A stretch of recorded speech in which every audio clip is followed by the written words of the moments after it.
Ok, je pense que cette Peugeot 308, vous l'avez déjà croisée pas mal de fois dans la rue cette semaine, mais aujourd'hui, on va pas s'intéresser à la 308, mais à la 308S. Il y a une petite nuance, et ça va être l'une des parties de cette vidéo. Comme d'habitude, dans un premier temps, je vous montre la miniature en musique, dans un deuxième temps, je vous parle de l'histoire de la 308, et donc de la 308S, et dans un troisième temps, on se concentre véritablement sur cette miniature, voir si elle vaut son prix, et si elle tient ses promesses. Bonjour et bienvenue sur Mini PDLV, découverte en musique, go!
Je vous le disais en introduction, voici donc la Peugeot 308S de Podi à l'échelle 1/18e. Bon, ok, c'est pas une miniature qui a été fortement diffusée, mais elle mérite qu'on s'intéresse un petit peu à elle. Avant tout, on va revenir un petit peu sur le contexte de cette Peugeot 308S, en parlant un petit peu de la série 300 chez Peugeot. On le sait, chez Peugeot, chaque catégorie, chaque segment est caractérisé par une lettre, puis un 0, et enfin un numéro de version qui n'est plus utilisé de nos jours. La série 300, elle est consacrée aux véhicules, on va dire, de catégorie compacte, c'est-à-dire des véhicules familiaux, mais qui ne sont pas les plus gros non plus. La série 300, elle a connu d'abord le modèle 301, puis le modèle 302, il n'y a pas eu de 303, mais il y a eu une 304, puis une 305, et en toute logique, une 309. Oui, une 309, et c'est seulement après qu'il y a eu la 306, la 307, la 308, la 308 et la 308. En effet, chez Peugeot maintenant, on s'est arrêté au chiffre 8, un chiffre qui caractérise toute la gamme. On a la Peugeot 108, qui n'est plus commercialisée depuis peu, la 208, la 308, la 508, et puis il y a quelques autres modèles après, comme le 3008 et 5008, mais bon, c'est pas le sujet de cette vidéo. Chez Peugeot, la 308, c'est un modèle à succès, tout simplement. Elle a été écoulée à près de 1 400 000 exemplaires, pour ce modèle de seconde génération de 308. Parce que la première génération de 308, elle avait un style qui était pas foufou. Elle était jolie, elle était moderne, mais on peut pas dire que c'était la plus belle voiture du monde. Lors du restylage, opéré en 2013, on est vraiment arrivé sur une 308 entièrement nouvelle, avec un style beaucoup plus dynamique, un travail sur les optiques qui est beaucoup plus fin, une ligne qui est également beaucoup plus pure, beaucoup plus consensuel, et je trouve que ça lui va super bien. D'ailleurs, faut dire qu'en face de la 308, on a quand même des modèles qui sont plutôt originaux et bien réussis, donc Peugeot ne pouvait pas passer à côté de sa poule aux œufs d'or. Justement, la 308, elle existait dans plusieurs versions, mais elles avaient une particularité, c'est qu'elles étaient toutes au minimum en 5 portes. Il y a également eu un break et une version GTI que j'ai eu le plaisir d'essayer à l'échelle 1 en cliquant juste sur la fiche. Face à elle, il y a eu notamment la Mégane 3, puis la Mégane 4, des voitures bien construites, très modernes de conception. Chez Volkswagen, on a également eu une Golf qui n'est pas exceptionnelle, mais qui est tout à fait homogène, et qui donc pouvait largement tenir la concurrence. Chez Ford, on avait la Focus, chez Seat, on avait la Leon. Bref, c'est un segment ultra concurrentiel, et il fallait se démarquer. Chez Peugeot, on a essayé de jouer à la fois sur la carte du style, mais également au niveau des motorisations, avec un choix assez intéressant de moteur essence et diesel. Et surtout, on avait un travail qui était fait sur l'habitacle qui était assez intéressant, avec l'interface iCockpit, qui correspond à la fois au système multimédia, mais également à un état d'esprit, un petit peu comme le style Kodo chez Mazda, c'est-à-dire que ça englobe plusieurs choses.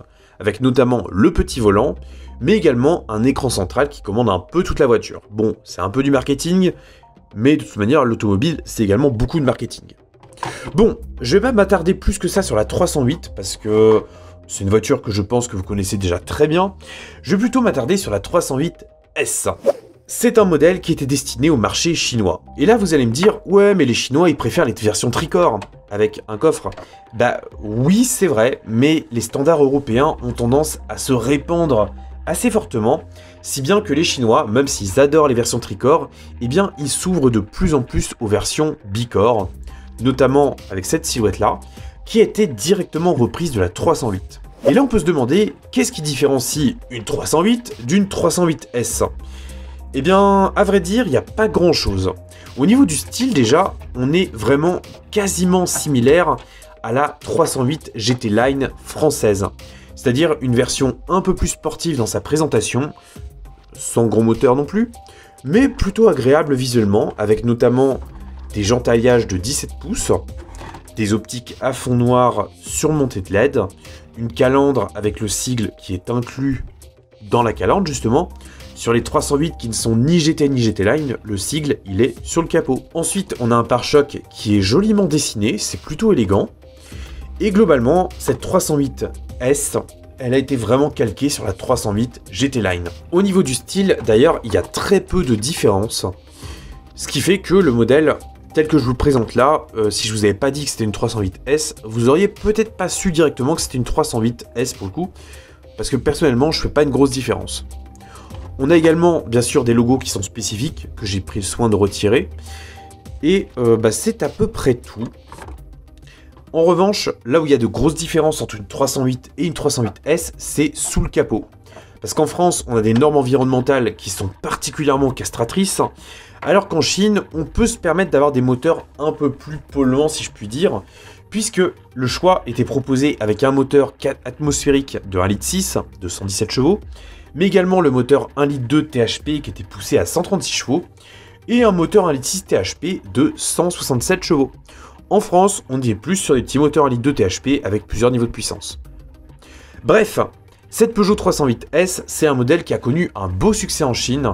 Il faut dire que même si elle ne répond pas initialement aux standards chinois, le style était quand même bien là, et comme les Chinois adorent les voitures françaises, eh ben ils n'ont pas été déçus.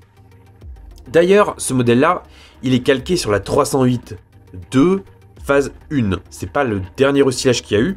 Donc là, on est typiquement sur un modèle de 2014-2015, qui est plutôt joli ma foi.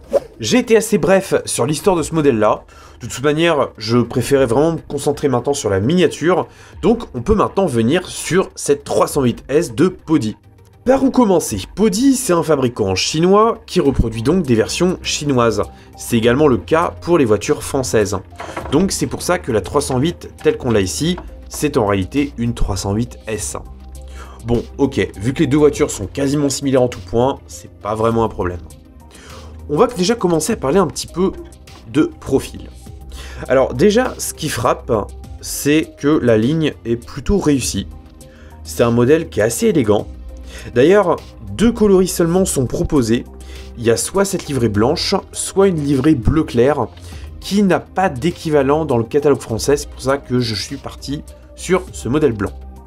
La ligne est donc plutôt réussie. Donc on retrouve bien la silhouette de la 308. Le capot me paraît également bien dimensionné, tout comme les jantes en 17 pouces. Alors c'est des jantes qui diffèrent un petit peu de la version GT, c'est vraiment les jantes de la GT Line. Elles sont plutôt réussies avec un design à 5 branches épaisses et 5 branches fines en version anthracite. Donc c'est plutôt élégant au niveau du style. Les ajustements d'ouvrant sont plutôt corrects, on va dire ce qu'il en est, c'est globalement correct. Mais encore une fois, chez Podi, si vous n'avez jamais eu de Podi, sachez que c'est avant tout un fabricant qui mise... pourquoi tu tombes toi? Sachez avant tout que Podi, c'est un fabricant qui mise sur le niveau de détail avant le niveau de finition. C'est pour ça que quand j'ai acheté cette 308 sur AliExpress, 308S, je savais qu'il y avait potentiellement des petits défauts de peinture. Et effectivement, ça n'a pas manqué puisque on voit bien que les portes gauches ont été assemblées trop près, ce qui fait que la peinture est un petit peu esquintée. Et un petit peu foirée aussi. Mais bon, tout ça, je le savais, donc je peux pas m'en plaindre, très clairement. Toujours est-il que la miniature présente quand même plutôt bien dans l'ensemble. D'ailleurs, je vais la faire tourner un petit peu. On voit bien qu'on est sur une miniature qui était quand même bien réalisée. On voit bien que ça a été fait depuis un scan 3D. On voit bien que les lignes ont été bien transcrites et que le niveau de détail est tout à fait satisfaisant. Faut dire ce qu'il en est, on peut vraiment pas s'en plaindre à ce niveau-là. On a vraiment l'impression d'avoir une 308 face à nous. La peinture, qui est un blanc nacré, elle est également très jolie. Il y a un beau brillant, c'est perlé juste comme il faut. Enfin vraiment, c'est une pure réussite à ce niveau-là. Mais maintenant, on va rentrer un petit peu plus dans le détail et on va voir que tout n'est pas aussi bien que ce que j'aurais aimé. Au niveau de la face avant. Bon, globalement, les optiques avant sont un petit peu ternes, mais ça fait le travail. La calandre, quant à elle, elle est bien. Parce qu'elle a des parties chromées, elle a des parties qui sont ouvertes sur l'intérieur. Seul le chrome est malheureusement assez inégal dans sa présentation. En revanche, le logo Peugeot est bien mis en haut de la calandre, donc ça c'est bien. Le pare-choc est également plutôt fin, les inserts chromés sont relativement fins et précis. La grille de calandre, la grille de pare-choc, pardon, est plutôt fine. Elle est ouverte très légèrement, juste ce qu'il faut pour avoir suffisamment de volume. Les feux de jour sont également bien schématisés. On devine même les LED, ce qui est plutôt sympa. Globalement, c'est un intérieur qui est très réussi. Malheureusement, on voit bien que l'ajustement a été fait avec je sais pas quoi, mais des outils certainement un peu trop violents, puisque malheureusement, on a des manques de peinture par endroit. On perçoit d'ailleurs également que la peinture, même si elle a un beau brillant et que c'est sympa, qu'il y a énormément de petites imperfections, ce qui ternit un petit peu le réalisme. Comme souvent chez Podi, on a plein de détails inutiles, comme par exemple les rétroviseurs qui se replient. Alors, Ethan m'a fait remarquer que les rétroviseurs, théoriquement, ils devraient se relever un peu plus. Là, on a plus été face à des contraintes imposées par la fabrication de la miniature. Globalement, je suis pas convaincu que c'était vraiment le détail à avoir, mais bon. On perçoit également qu'on a un toit panoramique qui est relativement foncé. On verra tout à l'heure avec les ouvrants que c'est plutôt réussi de l'intérieur. Donc c'est sympa. Les essuie-glaces sont également plutôt fins. On a un niveau de détail qui est relativement sympathique. Donc là encore, c'est très positif. Le capot, on perçoit bien ces différents niveaux. Alors j'essaie de jouer avec la lumière pour que vous puissiez le distinguer. Mais on voit bien qu'on a une première nervure centrale, une nervure intermédiaire et tout simplement un petit relevé au niveau des ailes. Ce qui donne tout simplement un look beaucoup plus agressif. Au niveau du profil, alors je vous l'ai dit, mon exemplaire n'est malheureusement pas le plus bel exemplaire qui aurait été produit. On a des imperfections. Malgré ça, il faut dire que c'est quand même tout à fait correct. Au niveau des jantes, on a suffisamment de détails, c'est pas exceptionnel. Seul le logo central dénote un peu. Les freins sont relativement basiques. On a un bête disque qui est un simple disque en plastique. Et des étriers qui ont été largement simplifiés. C'est pas top, mais on va dire que c'est le minimum qu'on pouvait en attendre. On a également un filet chromé qui parcourt toute la carrosserie d'un bout à l'autre. C'est plutôt fin également. Les poignées de porte sont également mises doublement en peinture avec une partie chromée sur le dessus. Oui, juste sur le dessus en fait. Et le reste qui est en blanc. On perçoit également la serrure et le petit bouton de déverrouillage. Là encore, c'est honnête, ça va. Les vitres sont suffisamment dures, donc ça c'est pas mal aussi. Ça donne une bonne qualité perçue. Au niveau de l'arrière, bon, là, c'est un peu moins bon. Ce qui est bon, c'est qu'on a les lignes de dégivrage et qu'on a également un essuie-glace qui est tout à fait fin également. Ce qui est moins bon, c'est que le logo Peugeot ressort exagérément. On voit bien qu'il ressort beaucoup. Et quand on met un angle de vue comme ça, on voit bien que on a l'impression d'avoir un énorme pâté qui a été greffé dessus. Et c'est pas très beau. Malgré tout, le niveau de détail est sympa dans le sens où on perçoit la caméra de recul juste au-dessus de la plaque. Donc ça, niveau réalisme, c'est sympa. Je vous le disais, j'ai supprimé un logo à gauche, mais j'ai laissé ceux de droite. Ce qui est plutôt pas mal. Alors les sorties d'échappement, elles sont factices sur la miniature, mais elles sont également factices dans la réalité. Donc là encore, ça serait très mal vu de ma part de m'en plaindre. Les optiques arrière sont relativement fines. On a un traitement qui était bien appliqué. On perçoit bien le volume qui a été traité. Donc là encore, c'est très positif. Honnêtement, les feux, je les trouve très bien. Pour le reste, le diffuseur est très marqué. On voit bien qu'il a énormément de micro-rayures. Là, c'est un petit peu dommage d'avoir un rendu comme ça sur une miniature neuve, mais bon. Pour le prix, on peut pas trop s'en plaindre. Je parlerai du prix en fin de vidéo, bien sûr. Ce côté-là est un petit peu plus flatteur. La différence, c'est qu'on a des ajustements qui sont bons. On a également une assiette, en gros une trappe à carburant qui est ronde, ce qui n'est pas très glamour, mais bon. Et globalement, c'est tout à fait bon aussi. Au niveau des soubassements. Alors, là, il y a du très bon et il y a du moins bon. Ce qui est très bon également, c'est que les suspensions sont réellement fonctionnelles. On voit bien que l'essieu arrière est indépendant et qu'il y a un débattement qui est tout à fait correct avec des vrais ressorts. À l'avant, on a également des suspensions fonctionnelles avec un jeu qui est moindre mais qui est déjà très sympa. C'est super cool d'avoir tout ça.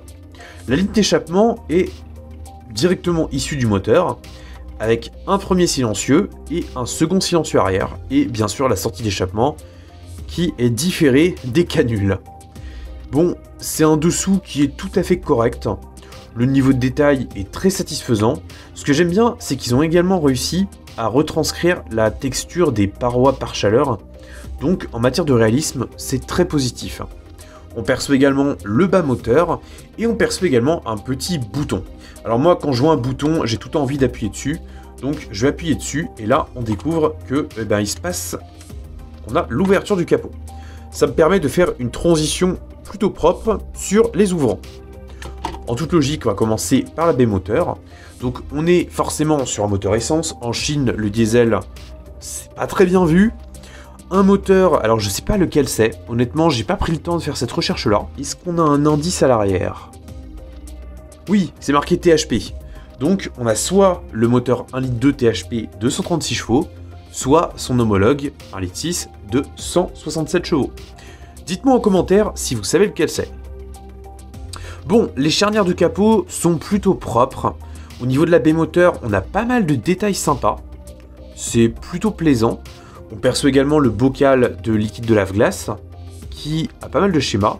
On a également pas mal d'autocollants qui ont été appliqués pour donner du réalisme à cette baie moteur. Donc là encore, c'est très positif, c'est le genre de détail que j'aime beaucoup. Ensuite, on a un deuxième ouvrant, c'est le coffre. Et là, vous avez l'habitude, maintenant je vais dégainer mon téléphone et je vais vous proposer une immersion en vidéo. Alors, on va découvrir maintenant le coffre et moi pendant cela, je vais zoomer dessus. Alors, le coffre, il est tout à fait correct.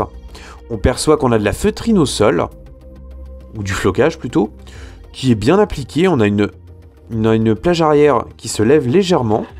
Donc là encore, c'est sympa. Ça permet de, même si on fait une mise en scène ou de mettre des bagages dans le coffre, d'accroître un peu ce réalisme-là. Donc les charnières sont plutôt fines également. A priori, on n'a pas l'air d'avoir de problème de Zamac sur cette miniature-là. Elle a l'air d'être tout à fait saine. En fait, là, c'est plus la peinture qui malheureusement est pas aussi saine que ce que j'aurais aimé. Mais globalement, voilà, on est sur une miniature honnête. On perçoit au fond l'écran central, mais ça, on va y venir juste après. On va même y venir tout de suite. Allez, je vous ouvre la porte passager et on découvre un petit peu cet intérieur. Alors, qu'est-ce qu'on a d'intéressant? Au niveau des contreportes, bon, c'est pas ultra précis. On a des mises en peinture qui sont plus ou moins bien effectuées. Il y a des petites bavures. Globalement, c'est correct. Par contre, là, on est typiquement dans ce que je reproche d'habitude au modèle Podi, c'est-à-dire qu'on a des matériaux qui sont pas très flatteurs à l'œil. Autant la finition, elle est pas trop mal, hein, je vais pas vous mentir, mais autant on voit bien que le plastique, il est pas de très bonne qualité et que ça a été fait un petit peu à l'économie. C'est un petit peu dommage à ce niveau-là. Mais sinon, même l'ajustement de la contreporte est bon. Au niveau des charnières de porte, bon, là, c'est tout à fait bon aussi. On a un pivot qui est propre. C'est relativement bien démarqué. La planche de bord, venons-en. Déjà, au sol, on a de nouveau de la feutrine. On perçoit également qu'on a de la colle qui a été mal appliquée, et ce qui fait que malheureusement, ça a blanchi le plastique. Donc malheureusement, c'est un peu moins bon. Sur ce modèle-là, j'ai pas l'impression qu'on puisse ouvrir la boîte à gants, et honnêtement, je le vis relativement bien. Les aérations étaient mises en peinture aussi. Alors, mon téléphone est un peu vicelard parce que le phénomène ressort beaucoup plus que dans la réalité. Dans les faits, ça va, mais ça qu'à l'image, c'est un peu moins flatteur. On a également l'écran du système iCockpit, qui est plutôt bon. Voilà, l'impression n'est pas de très bonne qualité. On a le sélecteur de la boîte de vitesse automatique, avec ses différentes commandes. Alors, est-ce que je vais réussir à zoomer dessus? C'est pas gagné. Avec également la planche de bord et sa partie inférieure. Donc là encore, tous les détails sont là, mais ils sont pas très poussés. On a les boucles de ceinture qui sont également mises en peinture en rouge. Au niveau des sièges, bon, c'est correct sans être excellent. La finition est globalement... Ouais, c'est moyen quand même. Mais au moins, il y a du détail et les surpiqûres ont été reproduites. Donc bon, on va dire que ça va. Alors, je précise également que la miniature, je la découvre en même temps que vous. J'ai pas voulu l'ouvrir avant, tout simplement pour avoir la surprise, qu'elle soit bonne ou mauvaise. Passons maintenant de l'autre côté. Alors, ce côté-là, on a une contreport, bien sûr. Au sol, on a 2 pédales. Forcément, c'est une boîte automatique avec le repose-pied. Là, c'est correct. On a également une zone dénuée de flocage pour tout simplement avoir l'espace repose-pied. Le petit volant est sympa. On perçoit également les palettes derrière le volant. Là encore, la texture des matériaux est pas très flatteuse, mais on a quand même tous les détails qui sont à peu près là. Les compteurs, ça c'est le genre de détails que j'adore. Sur la 308, ils sont vraiment sympas. Et là, pour le coup, on retrouve bien la forme emblématique. Donc, globalement, c'est sympa. Mais encore une fois, il y a toujours cette planche de bord très granuleuse qui n'est pas très flatteuse à l'œil. Et ça, c'est un peu dommage. On va dire que c'est un intérieur moyen. Passons maintenant au siège arrière. Alors... la contreporte, elle est similaire en matière de qualité à ce qu'on a à l'avant, c'est-à-dire que c'est correct sans être excellent.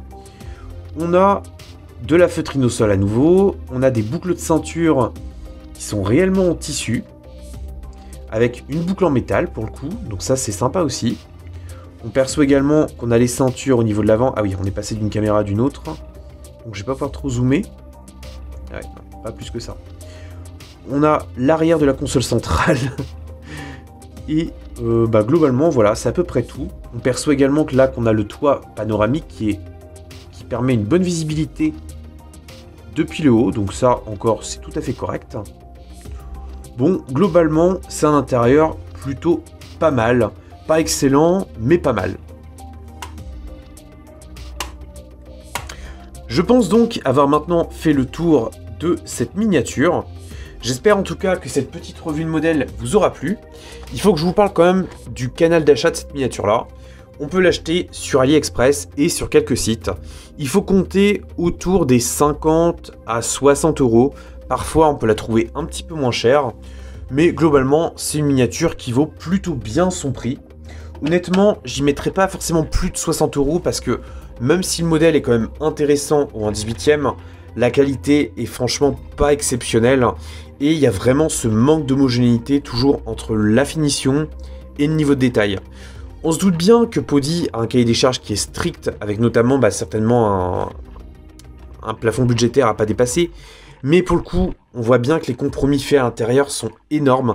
Et en fait, peut-être qu'il serait même plus intéressant de se passer de feutrine ou de flocage, et au contraire d'avoir une planche de bord un peu plus flatteuse et des plastiques d'un peu meilleure qualité. Dites-moi ce que vous pensez de ce sujet-là, j'ai hâte de vous lire. J'espère donc que cette petite vidéo vous aura plu, vous avez un lien dans la description pour passer commande.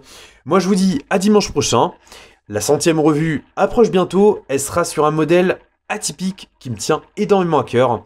Prenez soin de vous et de votre famille, conduisez pas comme des pirates, surtout en ville, et bye bye!